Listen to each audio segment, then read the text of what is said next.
guys, welcome back to Strong Successful Male. So for today, going to give an email that was sent from a subscriber.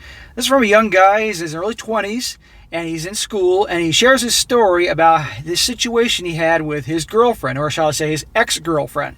And when he got into the relationship with her, he'd already been following my channel, learned a lot of things not to put up with, about red flags and things like that. But you're going to see he was having a good time with her, and there were things he definitely let slide. However, there was a time where she pushed him too far, where she definitely disrespected him in a really bad way, in public, I might add. And that way, and he used what he learned and cut her loose. Kicked her to the curb. And you're going to see here, she didn't like that very much. And wait till you see how she reacts to this whole situation, dragging friends involved, all that. And I'm doing this story, guys, as an example of why it's so important that you view yourself as a guy of value and you don't tolerate any disrespect from anybody, especially your girlfriend if you are a relationship guy. Because if you do, they're going to keep doing it. They're going to keep disrespecting you and treating you badly. And guess what? Other people will pick up on that and do the same thing. But this guy, he had the knowledge and the self-worth to do this. And so this is what I'm trying to get you guys all in a place to be. And the way you get to the point where you have self-respect and don't tolerate crap is by working on yourself, making yourself a man of value. Every day taking steps to improve your life in some fashion. And it can be done. Going after your grandest goals, saving money, making money, getting your body in good health, good shape, all that. Again, you don't have to look like a power lifter or a professional bodybuilder, and you don't need to be a multimillionaire, but you're just a guy on his purpose, doing well for himself, and you realize your value, realize you got options, got a good life. You're not going to tolerate shit from anybody. But you're going to see here, many lessons will come out, things I talk about with the gals. But this is a young guy, and I'm really happy to hear that he's found my work, as well as other channels, and it's helped him. This is my goal for everybody, to help you guys out. Because there's just so many guys out there that just have become so weakened, and we all know who we can put the blame on for that. I'm trying to help turn things around, do my part in this world. Anyhow, it's a good one. So it starts off, he says, "Hey SSM, I've been watching your channel for a long time, as I remember back before you got your intro music. I'm in my early 20s and in university, and the story I have is something that came out of the blue. Apologies if I drag on some parts. There are some things you can feel cut out. He says, watching your channel and others like yours and the horror stories that came out, it made me very attentive of red flags. Every time I heard one of your stories, I told myself, not me, not now, not ever." Yeah, well, that's what a lot of guys say, and then things happen and they end up being just like those guys. "I kept this mindset going into a new relationship in early October of last year. Me and this girl, let's call her Amanda, met at a party and instantly hit it off. If what she told me was true, then I really was not only her first kiss, but also her first boyfriend. Yeah, I'm not really buying you were probably her first boyfriend given the fact that you're in college. I mean, nowadays kids have relationships in preschool. I remember 10 or 11 years ago, one of my nephews, who was like 6, informed the family that his girlfriend broke up with him. It's like, dude, you're in kindergarten. See what I mean? But he didn't care. He went on to watch SpongeBob or whatever the hell they watched. He says, she really made me feel like a man. She was a good woman from a foreign culture and seemed comfortable with me in a masculine role, which I prefer. Within 4 months, she felt convinced that I was the one and started talking about marriage and whatnot. 4 months talking about marriage? At least, bro, she was bringing it up and not you. So you're light years ahead of young guys nowadays, because now the guys have been conditioned to bring this stuff up. So, and obviously she, at that time, and I'll emphasize at that time, saw you in the masculine role, saw you as a leader, so she was comfortable being in that role and acting girly and letting you take the lead. But that's usually how things start off. But then as time goes on, things start to change. It was about this time, however, that this one girl I went out with a couple dates with 2 years prior went to the hospital and really wasn't doing too well. I told Amanda that I was going to give her a few gifts, but she really didn't like that. She didn't even want me to send the gift. I should have paid attention to this. Yeah, because right there, now you're dating for a few months, and the honeymoon period is over. Now the true colors are starting to come out. What did she just reveal? She's insecure. She's jealous and controlling. This is a girl you went out with a couple times, no big deal. You're friends with in the hospital, so you're obviously a good guy, and you want to obviously visit her, wish her well, and whatever. And she's throwing a hissy fit about this.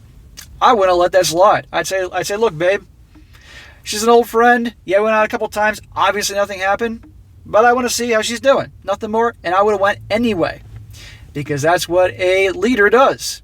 He's not gonna let her stop him. That's a sign. Pay attention.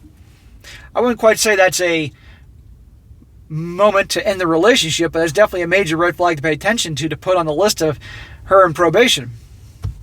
I wouldn't have tolerated that crap. He said, aside from a few arguments, I would say that after that, she and I had a pretty healthy relationship. Over the summer, however, I saw on her friend's Snapchat story that she was drunk and shaking her butt, and her Snapchat was pinned to it so people could add her. Now she does have a nice ass, but I was rather unhappy with it and told her to cut that crap off real quick and never do it again. She had her friend delete it, and I thought I had it covered. But as time will tell, this will come back. What is it with the young gals these days and being on social media, whatever it's Instagram, Snapchat, TikTok, and they're shaking their ass? I mean, someone explain that to me that's obviously a lot younger than me. Any of you guys in college and your teens, let me know about this.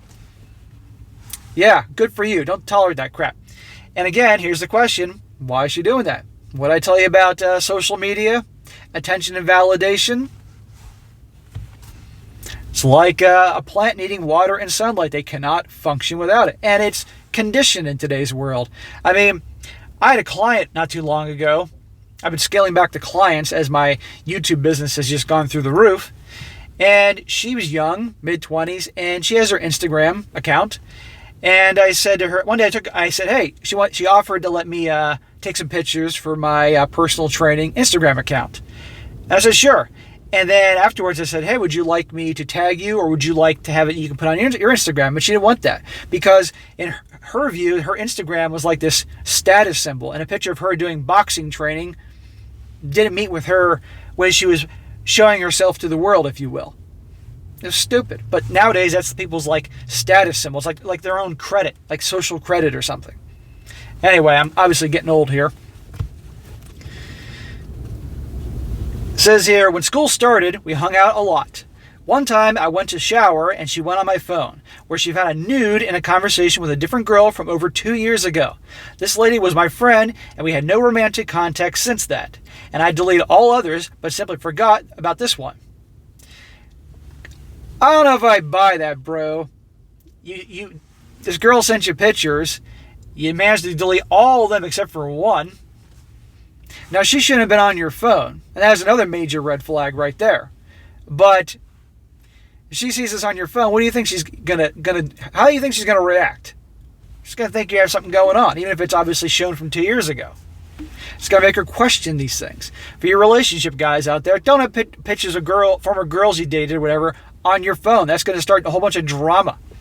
Now, she should have been on the phone, I agree, but just for the future, get all pictures of exes or whatever, especially ones that are butt naked for you. That's not going to go well.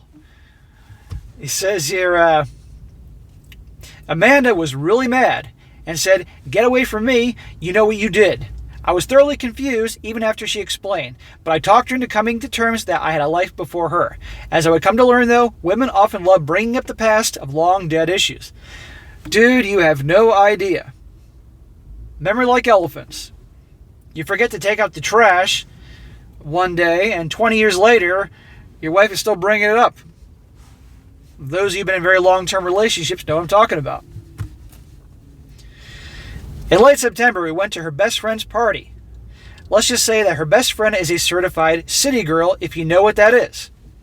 I'm going to say probably means party girl, or a professional carousel rider with a card-carrying member of the Carousel Rider Club. The only thing I really liked about her is that she was in favor of me and Amanda staying together. Other than that, I didn't like that she had 3 boyfriends at a time. Carousel rider. There were a lot of people at this party and a lot of alcohol. Both Amanda and I were pretty drunk. In the middle of the party, we were talking in the corner, and there were 5 dudes leaning on the couch right in front of us. She said something about twerking, but because of the loud volume, I could only get bits of the sentence. I assumed that she meant she wanted to do it on me, since she said she wanted to do it to me earlier that day. I was like, sure, let's go. Dude, come on here. She's been your girlfriend for a while. I mean, you don't need to have this at a party in front of other people. I mean, I don't mean to be a dick, but grow up. Seriously. Doing it at a party in front of other people, shaking your ass. Again, what is with you young people and shaking your ass? Do that at home. All of a sudden, she starts shaking her rump on these guys on the couch. Not cool. Major disrespect. Looks like somebody's passive-aggressive and paying you back for that nude picture on your phone. So we can add controlling, jealous, insecure, snooping on your phone, passive-aggressive, disrespectful. Time to get out of there, dude. Time to kick her ass to the curb. I pushed her off one of them and yelled, "What the F are you doing?" I then pushed her off the next guy and yelled, "Amanda, stop this." When she went to the third one, I just backed off and immediately thought of some other horror stories on this channel. She did that on purpose, just to get even with you. First guy, you pushed her off. Second one, "Amanda, what are you doing?" And third one to the next guy. On purpose. While she was looking me dead in the eyes while going on down this guy on the line of guys. She's looking you straight in the eye. Showing defiance. I'd be like, "Bye, bitch." I thought to myself, not me, not now, not ever. She tried to hug me, but I told her to F off. I wandered around the party drunk for a while until her friend's boyfriend said my girlfriend was looking for me. I told him she twerked on 5 men, that's not my girl. Good. I then cried and tried to seclude myself. My friends who were there said she tried to justify her actions by talking about how I slept with women before I even met her. Slept with women before you met her? You weren't together then. You could do what you want before her. Now, if you were hooking up with other girls while you're with her, then she has a reason to be pissed off at you. But this is just passive-aggressive crap because she's mad about the picture on your phone. Amongst other things.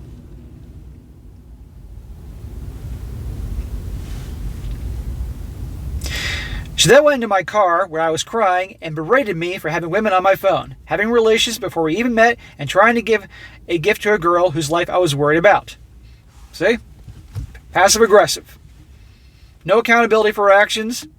She's doing it on purpose. Just to punish you. And embarrass you. In public. The worst possible thing. If she wasn't happy with those things, she should have discussed it with you in an adult-like manner. Not having her little hissy fit, but then bottling it up to find a moment to embarrass you in public. And do not let the girls see you cry. It's not going to help you. I told her that doesn't excuse anything. Then she takes my phone, calls my dad, who she met that day, and tells him we broke up. Definitely not how I imagined that night going. How'd you get your phone? Don't let her have your phone. Later on that night, she goes back into my car where I had been sleeping and begs me to come inside. Dude, why don't you go home? Me being cold and tired, I oblige. She asks me if we can still be together, and I say that I don't know. We drive back 2 hours from the Airbnb, and it's completely silent. We met later that day, and she tries convincing me to stay with her. No. It's done. Amanda even brings up the best friend. Amanda even brings the best friend in. Amanda's best friend then goes on to talk about how that isn't something to break up over, and how that kind of thing happens every night in Florida where she's from. I didn't know twerking was a state thing for Florida. Is that like a requirement to be a resident of Florida? You get your photo ID, you get a residence, and you twerk. Is that? I'm moving to Florida in about 14, 15 months. I'm getting out of Massachusetts. Am I going to have to learn to twerk to move to Florida? Is that a state law or something? Get the fuck out of here. And you're actually going to listen to the party girl carousel rider and let her get involved in this? No, no, no, no. I told her that she isn't helping in the situation. After hours of talking, I finally told Amanda that I would not like to stay with her, and she began to cry. I would just say, I'm out of here. Have a nice life. Go twerk on all the dudes you want. Right before I closed the door to my car, she told me that her period was late. We had a broken condom incident a week prior. Let's just say that I became a lot closer with God right after that. We go and take a pregnancy test, and it comes back negative. Whew, you dodged a bullet. I know it sounds kind of foolish, but I decided to stay with her until I could be sure that she was not pregnant. I had her take another test the following Wednesday, and it was also negative. We talked a little bit more, but I didn't make any promises. Okay, well, once you know absolutely that that's it, she's not pregnant, done. Get out of there. The day after, I went over and told her that we should split. I was hoping that she would just slam the door and start yelling. Instead, she began to cry. If all else fails, they cry, which made it very painful to leave. The past year had been a happy one for me, and she was the first girlfriend I truly loved. She tried blocking my exits with her body, but after I calmly told her several times to please move, she moved. She then yelled as I was driving away that she now has nobody since her best friend was an hour and a half away partying. On that car ride home, I didn't feel like crying, I just felt dead inside. Well, you said it's your first very serious relationship, first chick you loved, so I get it. You had a lot of good times with her, but it doesn't matter. You saw the ugly side of her personality. And that bullshit she pulled on the couch with all those dudes, that's it. It's over. Because if you would stay with her after that, she would just keep disrespecting you more. She'd be like, oh, this is what, every time he does something that makes me mad, I'll punish him by doing this, doing that. I'll act like everything's okay and bottle up, and then in the right moment, embarrass him. The next time would probably be in front of your family or something like that. No. She's trouble. You had a good time with her, you know, all that, okay, move on. If you're a relationship type of guy, there's going to be others. And you can take what you learned from this one to make sure it doesn't happen in the next one. And spot red flags. And she's complaining that she doesn't have anyone. Well, she can go get the numbers of those dudes she was twerking on the couch at the party. Because you don't care. A few days later, guess who shows up at my apartment? She pulls up a page to our school's couples counseling. I shot that down right away. She then told me that she would wait for me and asked if I would do the same. What part of it being over does she not get? With my emotions being a complete mess, I told her that I did not know and that we are our own people and we should make our own decisions for ourselves. I get the emotions are a roller coaster, but you do know. Trust your gut. About a month later, she asked me to meet up again. I would be cutting her off at this point, dude, because you can't get over her if you keep meeting up with her.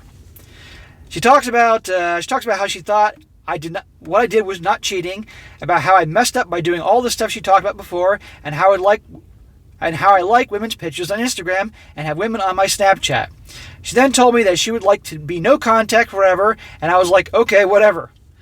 I thought you were. This was her way of trying to have the last word. Like, you broke up with her, but she was coming back saying, I don't like the fact that you did this, this, and this, so I don't want to go no contact. It's like, that's what we were doing. But she can feel like she had the final word. I'd be like, whatever, feel what you want, just don't talk to me again. I guess I'll let her have her girl boss moment. I basically just sat through that conversation because I was just done thinking about her and what happened. However, the closure definitely gives me some peace of heart, and I now hopefully won't ever have to hear from her again. The year we spent together were some of the best times of my life, and I was glad she was part of it. However, I felt that if I had continued, I would no longer be able to trust her again. Absolutely. She proves she's untrustworthy. Not only that, I would be known as the guy who lets his girlfriend twerk and other dudes. Getting back with her will show her, the people close to me, but most importantly myself, that I will let people walk all over me. As a self-respecting man, I will never tolerate that. Not me, not now, not ever. And that is the end of this bro's story. But I know he was poking around a little bit, but eventually he ended it with her, and that's good. And a perfect example, like I tell you guys, what do you think would happen if he stayed with her? Exactly what he said. She wouldn't respect him, and there'd be more of this BS. Mark my words. And the people around him wouldn't respect him. He wouldn't respect himself. And obviously it was hard because he said he had good times with her. But for you relationship type of guys, there are going to be times when you have a girl that the majority of the time you have good times with. But all it takes is one bad disrespecting moment, and that's it. It's over with. And if you tolerate that crap, it's going to get way worse. This is why I'm trying to help you guys become the best versions of yourself. Even if it takes you 10 years to get there, at least you get there. Little bits of progress every day, becoming a higher value. And believe me, when you get that way, people aren't going to disrespect you. And if they do, they're going to learn real quick, never do it again. But there are people in this world that a lot of people just let things slide. And that's why so many people test boundaries like this. You can't do that. But now, bro, you learned a lesson. You're better for it. You're stronger for it. And you showed her, you crossed the line with me, you're done.